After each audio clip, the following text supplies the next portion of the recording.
Assalamualaikum warahmatullahi wabarakatuh. Waalaikumsalam warahmatullahi wabarakatuh. Eh, Perkenalkan, saya Muhammad Sukrillah dan partner saya Muhammad Diki Ramadan. Kami berdua di sini akan mempresentasikan tugas perencanaan jembatan dan sebagai berikut presentasinya.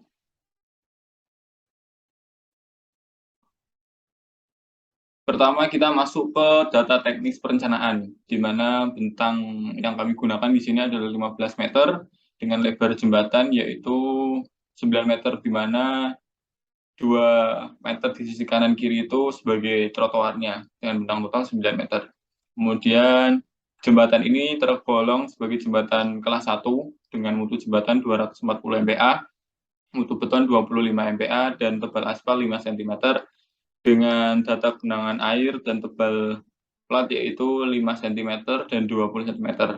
Pipa sandaran yang kami gunakan yaitu tulang gip tulangan 3 dan tiang sandaran 15/20, di mana berat beton bertulang yaitu 2.500 kg meter pangkat 3 dengan berat jenis beton bertulang polos kita gunakan 2.400 kg per meter pangkat 3. Terus kemudian berat jenis beton biasa yang kami gunakan yaitu 22 kg meter pangkat 3 dan berat jenis aspal sama. Kemudian berat jenis airnya 1000 kg dengan dimensi grider. Yang gridernya sendiri kita per tiang itu jaraknya 1,75 meter dengan lebar penampang atasnya sama 1,75. Terus kemudian dimensi diafragma kita gunakan tingginya yaitu 0,8 meter dengan lebar diafragmanya 0,3. Next. Eh, Pertama kita masuk ke perencanaan railing atau pipa sandaran. Ya,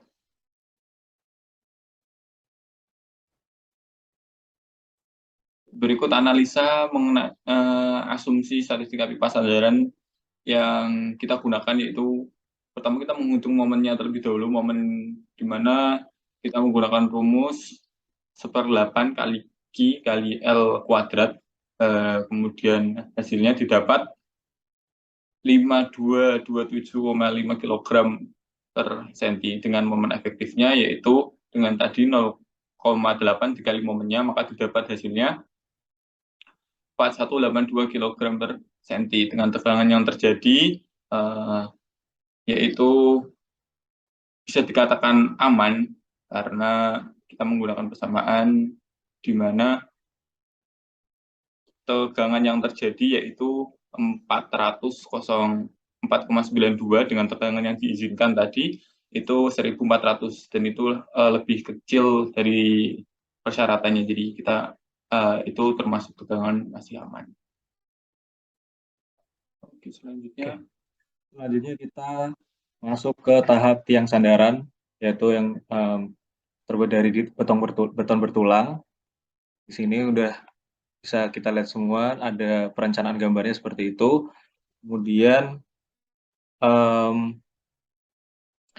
kita mengambil rumus momennya seperti di sini, L kali P kali H dengan hasil 25.000 kg cm. Kemudian didapat momen terfaktornya atau MU itu sebesar 40.000 kg cm atau sama dengan 4 kali 10 pangkat 6 N. Nah, selanjutnya kita masuk ke penulangan beton, yaitu diketahui dimensi betonnya yang dipakai adalah lebarnya 150 mm, panjangnya 200 mm, dan selimut betonnya 40 mm.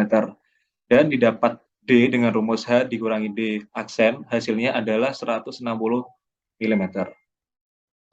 Nah, selanjutnya kita menggunakan rumus atau P perlu ini didapat dengan hasil 5.602 kali 10 pangkat min 3. Nah, dengan hasil P perlu ini, kita mendapatkan P maksimal, yaitu sebesar 0,75 dikali dengan rumus 0,85 dikali beta kali FC per FY kali 600 per 600 per plus FY. Nah, hasilnya didapat 0,46 0,0403 dengan kesimpulan P per lu ini kurang dari P min dan digunakan P minnya yaitu 0,058. Kemudian kita masuk ke perencanaan grab. Grab itu bagian pegangan atau di tepi jembatan itu ya.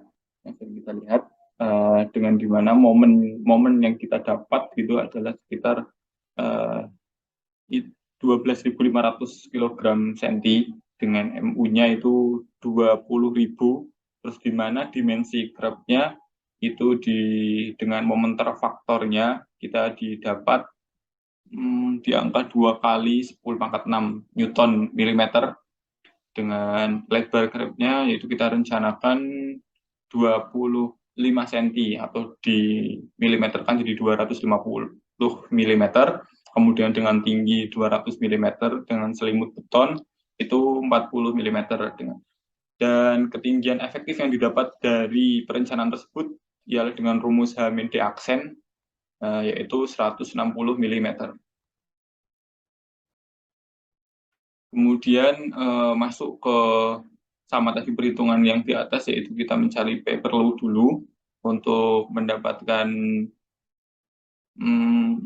efektivitas dari grabnya, yaitu rumusnya sama seperti yang di atas. Kita mencari P per lu, terus kemudian dari persamaan P per lu tersebut didapat P maksimal dengan 0,7 dikali P bal ya, dengan hasil yaitu 0,0403 dengan kesimpulan bahwa P per lu kita digunakannya lebih kecil daripada P min, maka digunakan P per lu 0,0058. Dan berikut ini adalah gambar dari penulangan perencanaan melintang beton grabnya. Itu sesuai tadi dengan lebar dan tinggi lebarnya. Terus di bawahnya itu potongan memanjang ya. Lanjut, kita melakukan perencanaan trotoar. Di atas ini sudah terlihat untuk perencanaan trotoarnya.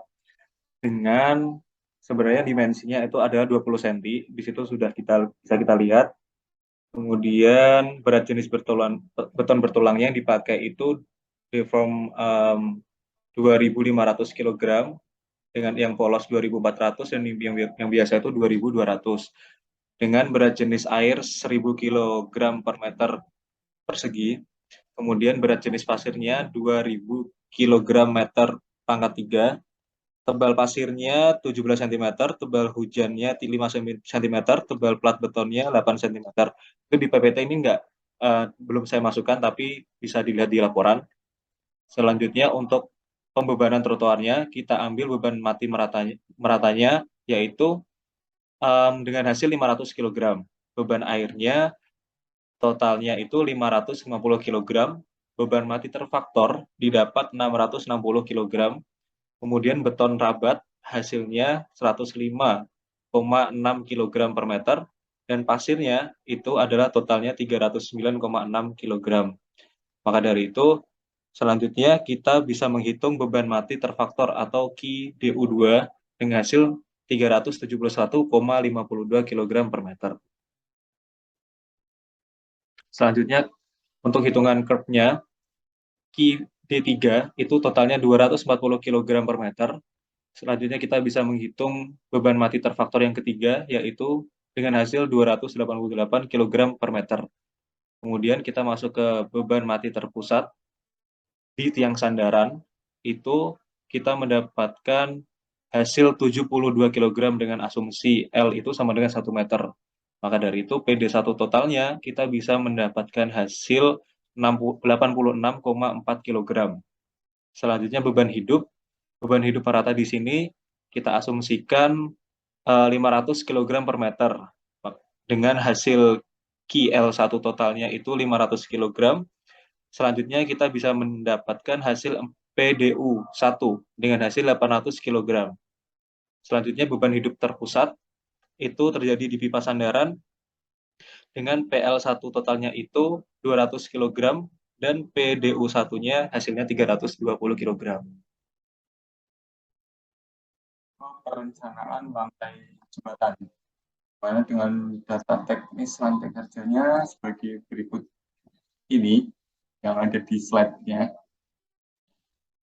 ya, di bawah ini, yaitu dengan jarak gelagarnya. Dengan jarak gelagar kita seperti tadi yang di atas itu 1,75 meter atau di sini 175 cm dengan tebal platnya 20 cm, tebal aspal dan tebal air hujan di perencanaan ini kita gunakan 5 cm.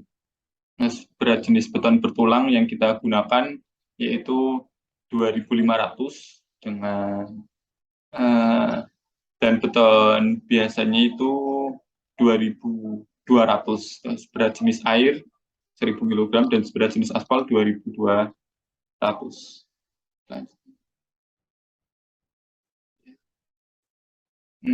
Berikutnya kita masuk ke pembebanan, yaitu pembebanan yang pertama kita di mana menghitung beban mati.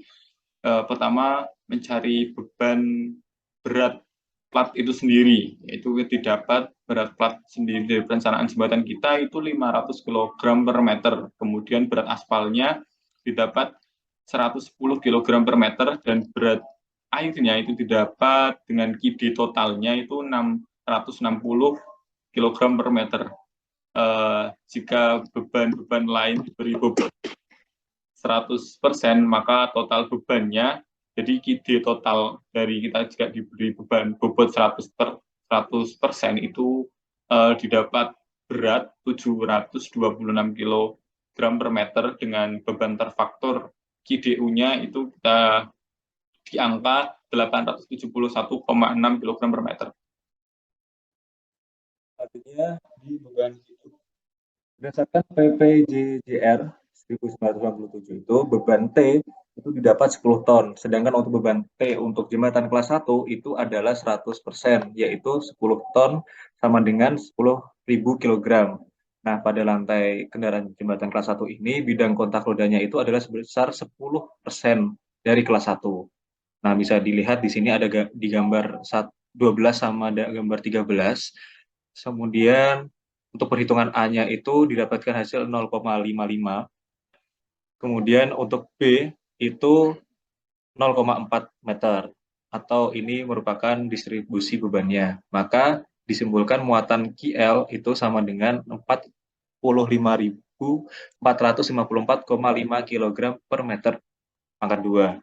Kemudian bisa kita dapatkan hasilnya QLU itu sama dengan 72.727,2 kg per meter pangkat 2.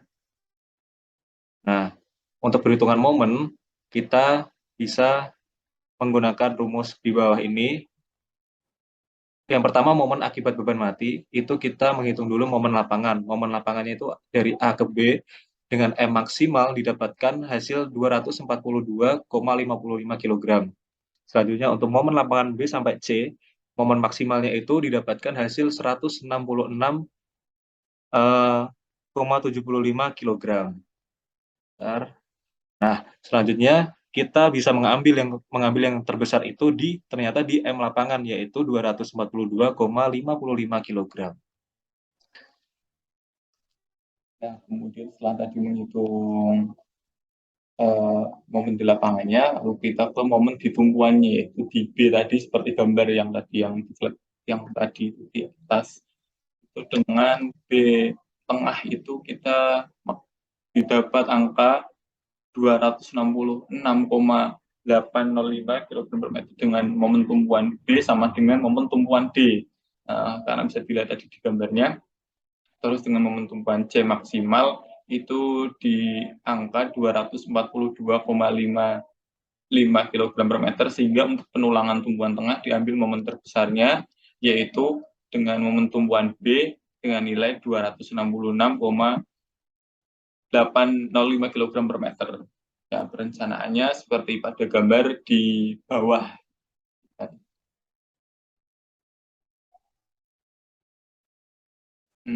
Terus kemudian setelah tadi menghitung momen tumpuan, kita ke momen akibat beban hidup, yaitu asumsi momen dua tumpuan tentu muatan terletak di antara dua gelagar memanjang. Yang pertama kita menggunakan reaksi peletakan, terus kemudian menghitung momen maksimumnya, terus kemudian momen lapangan efektif, momen tumpuan, dan momen total. Momen reaksi peletakannya, di mana RA sama dengan RB didapat dari persamaan setengah kali QL U kali L-nya, didapat yaitu 1,8 kg per meter, dengan momen maksimumnya kita di angka negatif ya, yaitu 11.931,806. Terus dengan momen total di mana momen lapangannya kita juga negatif, terus momen tumpuan tepinya kita juga negatif, dan momen tengahnya didapatnya juga negatif dengan angka 29.291,501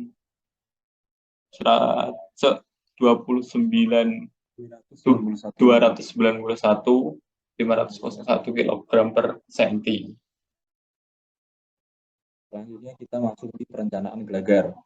Nah, perencanaan gelagar ini kita menggunakan perhitungan Excel, yaitu dengan panjang bentangnya itu 15 meter, lebar jalannya itu 7 meter, lebar trotoarnya itu 1 meter, seperti hitungan tadi, lebar total jembatannya itu 9 meter, jarak antar girdernya itu 1,75 meter, dimensi girder untuk lebarnya itu 0,55 meter, tinggi girdernya itu adalah 1,75 meter, dimensi diafragma lebarnya itu 0,3 meter, tingginya 0,8 meter, tebal slab lantai jembatannya itu diambil 0,2, tebal lapisan aspal plus overlay-nya itu 0,1 meter, dan tinggi genangan air hujan itu 0,05 meter. Tinggi bidang samping itu 3,2 meter. Nah, di bawah ini kita bisa lihat perencanaan gambarnya.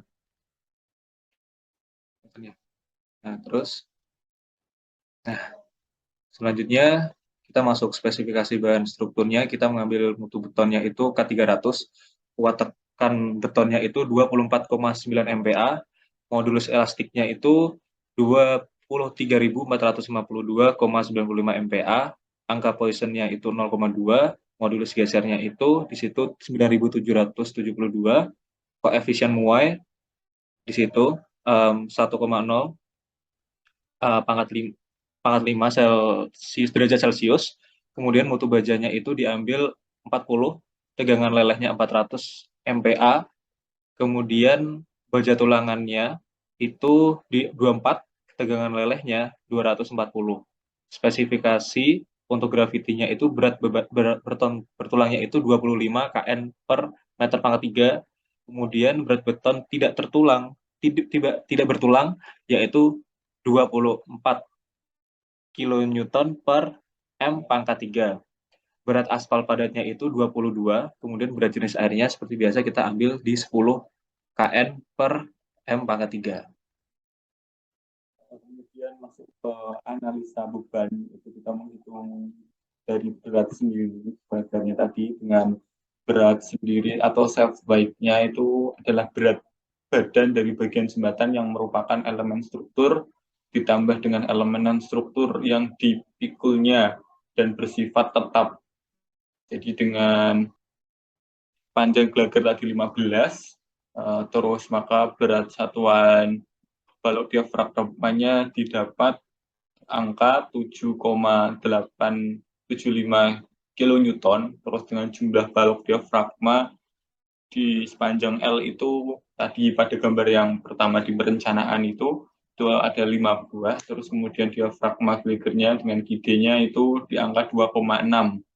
Nah, terus selanjutnya di berat sendiri pada gelagar, yaitu yang pertama pada berat jenis plat lantai, grider, dan diafragma, itu kita dapat QMS-nya, yaitu Q berat sendirinya itu di angka 32,69. Lalu kemudian pada gaya geser dan momentumnya, VMS-nya kita dapat 245,175 kilonewton, dan momen berat sendirinya MS-nya itu kita dapat di angka 919,266 kN meter. Terus kemudian di berat mati tambahan atau MA, yaitu dengan penambahan. Jadi di sini yang dimuat di beban mati tambahan itu penambahan lapisan aspal overlap, kemudian yaitu genangan air hujan jika sistem drainase tidak bekerja, itu terus dengan perencanaan yaitu L tadi, lebar panjang jembatan kita yaitu 15 meter, terus maka dari perhitungannya itu didapat QMA-nya itu 4,73, lalu kemudian gaya geser dan momen pada T-grid akibat beban tambahan atau MA-nya itu VMA-nya didapat angka 35,475 kilonewton, terus kemudian MA-nya didapat angka 133,031 kilonewton meter.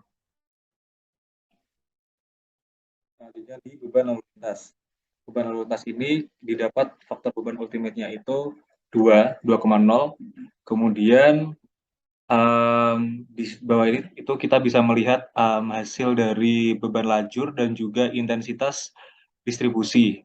Nah, kemudian untuk jarak girdernya, yang di sini dulu, untuk panjang bentang itu kita mengambilnya kan 15 meter, dengan Q itu 8 kPa, P-nya itu 44 kN per meter, maka perhitungan beban dinamisnya atau dynamic load allowance itu seperti di bawah, dengan DLA-nya itu 0,4, ada 3 DLA di situ, 0,4, ada yang 0,4 sampai dengan 0,0025, dan juga DLA 0,3, itu dengan hasil seperti digambar. Kemudian untuk jarak girder itu 1,75 meter, kemudian untuk panjang bentang L sama dengan 15 meter itu diperoleh DLA 0,4.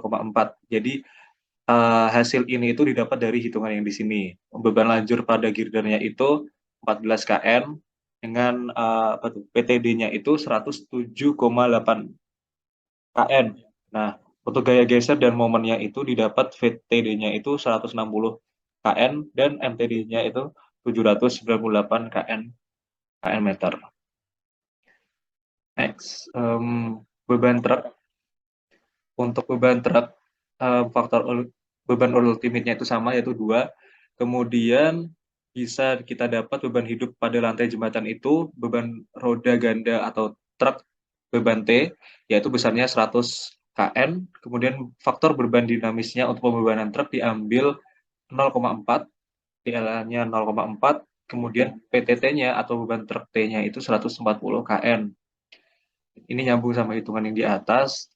Terus untuk panjang bentang girdernya di beban truknya ini kita sama 15 meter dengan hasil VTT dan juga MTT ini 192,5 dan 744.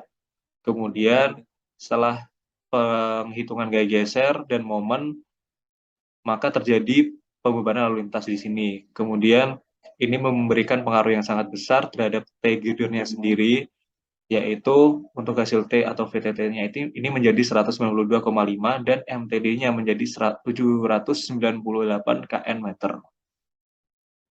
Next. Kayak rem, kemudian kita menghitung gaya rem di mana dengan faktor beban ultimate-nya itu sama 2. Kemudian dengan pengaruh pengereman dari lalu lintas diperhitungkan sebagai gaya dalam arah memanjang dan dianggap bekerja dengan jarak itu 1,8 meter di atas lantai jembatan gitu kan, maka besarnya persamaan ini sesuai pada SNI kita muat di sini. Terus dengan panjang gelagar kita tadi 15, terus dengan jumlah gridnya itu ada 5, terus dengan gaya rem yang terjadi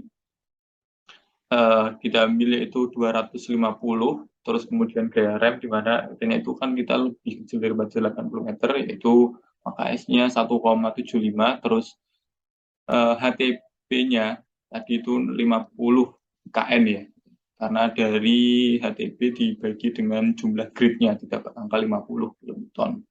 Terus kemudian gaya remnya, gaya rem dengan TTB tadi yang sudah dihitung 5%-nya beban lajur D tanpa faktor beban dinamis, yaitu dengan QD dengan rumus Q kali S didapat angka 14, terus kemudian PTD-nya 77, terus TB-nya 14,35.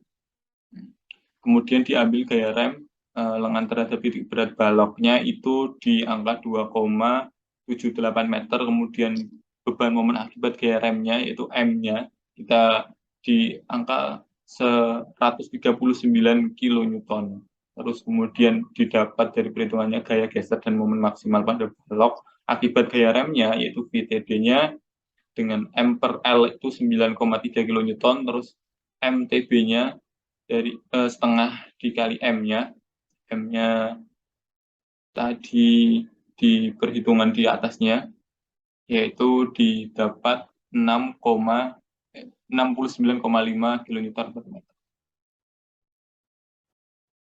Terus kemudian di beban angin, di mana beban angin kita dengan faktor beban ultimate-nya 1,2, terus kemudian koefisien seratnya itu kita ambil 1,2 sama, terus PW-nya kapasitas angin rencananya itu 35, terus kemudian T ultimate-nya itu di angka 1,764 kilonewton per meter pangkat 3. Terus didapat dari bidang vertikal yang ditiup angin merupakan bidang samping kendaraan dengan tinggi 2 meter. Jadi tinggi 2 meter di atas lantai jembatannya. Itu jika di antara roda kendaraan X-nya itu di angka 1,75, maka beban akibat transfer beban angin ke lantai jembatan itu atau QEW-nya itu didapat 1,008 kN per meter. Kemudian dari panjang bentang girder kita yang 15 meter itu gaya geser momen pada girder akibat beban angin itu didapat VEW-nya itu 7,56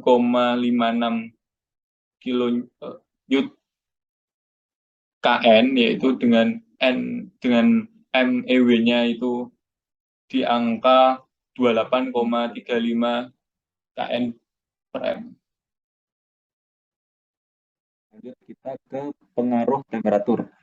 Pengaruh temperatur ini setelah kita menghitung gaya geser dan momen pada girder ini akibat pengaruh temperatur, maka diperhitungkan terhadap gaya yang ditimbul akibat pergerakan temperatur atau temperatur movement. Nah, di sini kita menghitung koefisien muai panjang untuk betonnya itu diperoleh 20 derajat Celcius, kemudian panjang bentang girdernya itu di ini 1,0 pangkat 5 ya, pangkat 5. Terus untuk shear stiffness ini hasilnya 15 meter, temperatur movementnya sendiri itu di berapa ini? 0,003. Nah, akhirnya dengan hitungan di atas diperoleh gayanya itu 45 kN. Kemudian tinggi girdernya sendiri tadi 1,75. Kemudian eksentrisitasnya itu didapat E sama dengan 0,88 meter. Kemudian momen akibat pengaruh temperatur didapat 39,6 kNm. Kemudian gaya geser dan momen girder ini akibat pengaruh temperatur diperoleh FET-nya itu 2,64 kN dan M-nya itu adalah 39,6 kNm. Nah, kondisi tanahnya sendiri yaitu medium dengan lokasi wilayah gempa di wilayah 3, koefisien geser datarnya itu C sama dengan 0,18. Kemudian kita bisa menghitung faktor tipe strukturnya itu di situ di 1,225. Kemudian koefisien beban gempa horizontalnya itu di 0,221, koefisien vertikalnya beban gempa vertikal itu di 0,110, kemudian diambil koefisien gempa vertikalnya itu sama di 0,110. Nah, gaya gempanya vertikal sendiri itu adalah 62,057 kN. Beban gempa vertikal dengan 4,137 kN per M, maka diperoleh VIQ-nya itu adalah dengan rumus setengah kali Q EQ kali L ya, itu didapat 31,028 dan MEQ-nya itu didapat 116,353 kNm. Ke perhitungan itu beban gempa. Beban gempa itu beban gempa itu adalah gaya gempa vertikal pada grider dihitung dengan menggunakan kecepatan vertikal ke bawah minimal sebesar 0,10 dikali G. G itu percepatan gravitasi, yaitu G-nya 9,81 meter per detik pangkat 2. Terus bisa dilihat pada tabel 2 ini dengan perbandingan antara koefisien geser dan waktu getarnya, di mana berat sendiri yang kita dapat tadi yaitu dari MS-nya itu 32,88, terus beban mati tambahan tadi yang sudah dihitung di atas itu didapat 4,73, terus dengan panjang benangnya 15, terus berat total jembatan perencanaan ini adalah 564,15 kN. Dengan ukuran gridnya tadi di perencanaan itu B-nya itu 0,55 meter dengan H-nya itu 1,75. Terus momen inersial penampang gridnya itu di angka 0,25 meter pangkat 4 ya, dengan modulus tadi pembulatan dengan modulus elastiknya beton itu sesuai di mana 23453 MPa. Terus dengan kekuatan lentur gridnya itu di angka 81,934, terus waktu getar. Nah, waktu getar ini dari perhitungan kita itu di angka 5,2613 detik ya. Kemudian kita masuk di mana perencanaan di diafragmanya, yaitu di struktur bawah jembatan ya, seperti pada gambar di atas itu. Data teknis diafragmanya tadi sudah disebutkan, yaitu dengan jarak antar gelagarnya itu bisa dilihat juga di laporan kita dan juga di PPT ini, itu 175 mm atau 1,75, dengan tinggi baloknya 800, terus tebal baloknya 300, dan tebal selimut betonnya itu kita gunakan di angka 40 mm dengan tinggi efektifnya, yaitu dengan rumus H-D aksen, itu H-nya tadi 800, terus D-nya adalah selimut betonnya tadi 40 ya, jadi di angka 160, didapat 760, maaf. Terus dengan berat jenis beton bertulangnya tadi di perencanaan kita gunakan 2400. Terus perhitungan pengulangan menggunakan di slide selanjutnya. Di slide selanjutnya kita langsung ke balok diafragmanya, yaitu di beban pada balok diafragma itu dengan data seperti yang tercantum di PPT kita ini, yaitu di mana lebarnya dan tingginya itu juga sudah tertera. Di situ ada lebar itu BD 0,30 dan tingginya HD 0,80. Terus dengan panjang bentangnya diafragma S-nya itu daripada gambar itu S-nya 1,20 meter dengan tebal lantainya TS-nya 0,20. Terus berat jenis sendirinya dari perencanaan itu didapat IMS-nya kita itu di angka 10,50 dengan PMS-nya itu 6,300 dan MMS-nya itu di angka 1,265. Beban mati tambahan. Beban mati tambahannya itu di situ di tabel udah terlihat untuk lapisan aspal plus overlay-nya itu didapat lebar, tebal, berat, beban seperti di situ 1,20, tebalnya 0,1, beratnya 22, kemudian bebannya sendiri itu dihitung 2,64, kemudian untuk jenis air hujannya itu lebarnya sama 1,2, tebalnya 0,05, beratnya itu di 10, kemudian bebannya 0,6, maka kita bisa menghitung QMS-nya atau beban totalnya itu 3,24. Kemudian geser dan momen akibat beban mati tambahan itu bisa dihitung dengan VMA-nya itu dengan hasil 1,944 kN, MMA-nya itu dengan hasil 0,389 kNm. Kemudian beban truk T-nya itu kita mendapatkan T 100 kN, kemudian faktor beban dinamisnya itu di 0,4, beban truk T-nya itu 140,0 kN, dan gaya geser dan momen akibat beban T itu di 70 kN. MTT-nya itu 21,00 kNm. Nah, selanjutnya kombinasi beban ultimate itu di situ di tabel sudah dimasukkan di berat sendiri, beban mati tambahan dan beban truknya, hitungan dari atas. Bisa VU-nya dari beban kombinasi ultimate-nya itu di angka 150,717 dengan MU-nya itu 44,143 totalnya. Ya. Terus kemudian di momen dan gaya geser rencana balok diafragmanya itu momen ultimate-nya balok diafragma kita itu tadi seperti yang saya sebutkan. Hasilnya 44,1 dan VU-nya itu 150,7.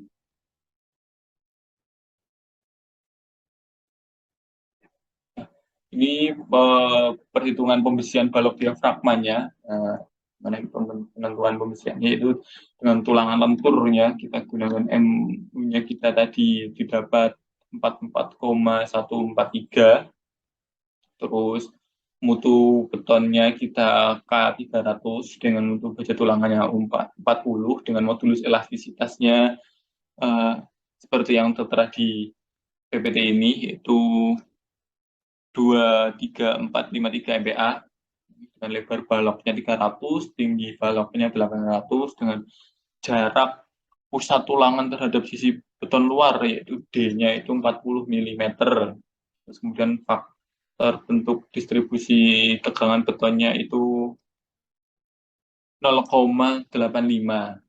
Kemudian dari semuanya itu terhitung faktor tahanan momen di mana itu Rn itu harus lebih kecil ketimbang Rmax. Bisa dilihat Rn kita itu ada di angka 0,31844, sedangkan Rmax-nya itu di angka 6,5. Jadi kan lebih kecil ketimbang Rmax-nya, jadi bisa dikatakan oke kalau di perhitungan anak-anak teknik sipil ya, temu oke yang penting. Terus di rasio tulangan yang diperlukan itu seperti pada yang di PPT itu 0,000802. Terus kemudian diameter tulangan yang kita gunakan itu D10 karena dari perhitungan yaitu asnya itu 182,90. Terus jumlah tulangan yang kita perlukan dan digunakan tulangan 3D10. Ini terus kemudian kita ke perhitungan tulangan geser dengan gaya geser ultimate rencana itu sama K300 dengan mutu baja tulangan 40. Terus dengan kuat geser nominal betonnya kita didapat di angka 189,620 kN. Terus dengan gaya geser yang dipikul tulangan gesernya itu di angka F. S-nya kita itu 11,337 kN dengan kontrol dimensinya builder terhadap kuat geser maksimum itu di angka 758,478 kN. Terus digunakan juga sengkang penampang yang kita gunakan adalah 4D8. Tadi ini juga kita mencari rumus dari kontrol dimensinya itu harus oke, dan kita ketemu oke di mana VS kita lebih kecil ketimbang Vmax-nya. Ya, terus kemudian jarak tulangan geser sengkang yang diperlukan itu S-nya itu 5.391,614 mm dengan sengkang yang kita gunakan yaitu 4D800. Nah, berikut ini adalah gambar-gambar atau lampiran jika di laporan itu ya, potongan memancing diafragma yang kita gunakan tadi, terus potongan melintang diafragmanya gitu kan. Detailnya ada di laporan kami. Selanjutnya udah ya. Ya. Ikut hasil presentasi dari kami. Apabila ada kesalahan, kami mohon maaf. Mohon koreksinya untuk Pak Rusli jika menonton. Mohon bimbingannya untuk pembelajaran ke depan. Terima kasih dari kami. Sekian, wassalamualaikum warahmatullahi wabarakatuh. Teknik Jaya.